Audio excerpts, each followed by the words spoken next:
Bismillahirrahmanirrahim. Assalamualaikum warahmatullahi wabarakatuh. Perkenalkan, nama saya Nur Indasari, STB 083201900143. Di video kali ini saya akan menjelaskan sejarah ekonomi kelembagaan dan pemikiran ekonomi menurut pendapat saya. Ekonomi kelembagaan muncul dari adanya kritikan yang ditujukan pada asumsi klasik dan neoklasik. Dengan kita mempelajari ekonomi kelembagaan, maka kita akan mengetahui adanya kegagalan-kegagalan. Salah satunya adalah kegagalan pasar. Kegagalan pasar ini yang diabaikan atau yang tidak dipikirkan oleh kaum klasik dan neoklasik. Di sini ekonomi kelembagaan berperan untuk mengusut apa yang menyebabkan kegagalan pasar tersebut. Ekonomi kelembagaan ini memikirkan apa yang tidak dipikirkan oleh asumsi klasik dan neoklasik, yaitu bahwasanya tingkat keefisien setiap individu atau kelompok itu berbeda. Jauh pada intinya, ekonomi kelembagaan adalah ekonomi yang menekankan pada hak kepemilikan. Mereka yang mengatur fakta produksi mempunyai kekuasaan atau wewenang untuk mengatur dan berperan dalam sektor perekonomian serta pengembangannya. Dalam hal ini, pemilik faktor produksi menjadi pelaku pengembangan perekonomian, sedangkan dalam prakteknya banyak faktor-faktor yang memengaruhi individu dalam mengambil keputusan seperti faktor sosial, politik, dan lainnya. Sebenarnya manusia merupakan makhluk rasional, namun yang tidak diperhitungkan oleh teori ekonomi klasik atau neoklasik adalah bahwa manusia itu makhluk emosional yang memiliki perasaan, selera, nilai, dan kecenderungan yang sudah terikat dengan budaya. Emosi atau perasaan yang dimiliki rupanya dapat memengaruhi perilaku manusia dalam melakukan transaksi ekonomi, sehingga apa yang mereka lakukan tidak terhitung rasional.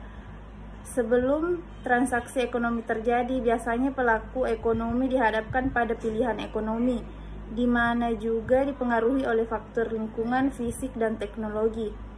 Faktor seperti lingkungan ini digolongkan menjadi faktor sosial, sejarah, dan kelembagaan, di mana menjadi bagian yang tidak lepas dari dunia ekonomi.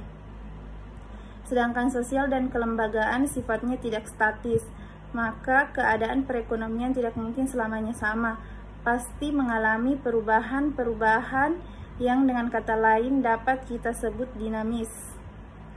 Ekonomi kelembagaan baru menjelaskan adanya kelemahan dan pemahaman ekonomi neoklasik seperti pasar dapat berjalan dengan sempurna tanpa biaya karena informasi telah tersebar secara luas dan merata, sehingga pembeli tahu benar barang atau jasa apa yang akan dibelinya. Persaingan berjalan dengan sempurna sehingga produsen barang atau jasa dapat menekan harga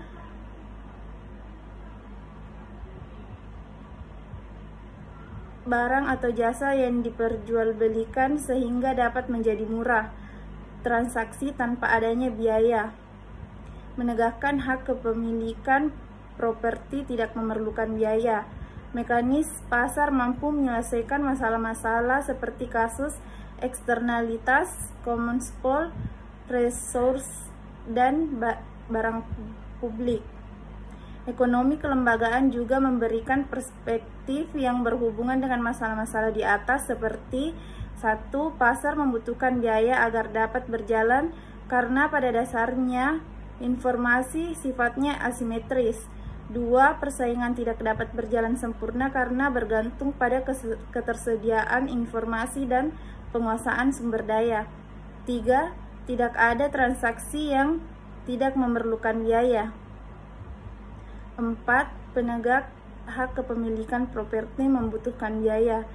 Kelima, mekanisme pasar tidak mampu menyelesaikan kasus eksternalitas, common pool, resource, dan barang publik. Selanjutnya yaitu pemikiran ekonomi menurut pendapat saya. Menurut pendapat saya bahwa ilmu ekonomi bukanlah ilmu mandiri, berdiri sendiri tanpa topangan ilmu lain. Dengan demikian, belajar ilmu ekonomi sejatinya harus memberikan kesempatan yang sama terhadap ilmu lain untuk berargumen dalam ilmu ekonomi. Sekian penjelasan dari saya. Semoga yang saya jelaskan dapat bermanfaat. Lebih dan kurangnya mohon dimaafkan. Wassalamualaikum warahmatullahi wabarakatuh.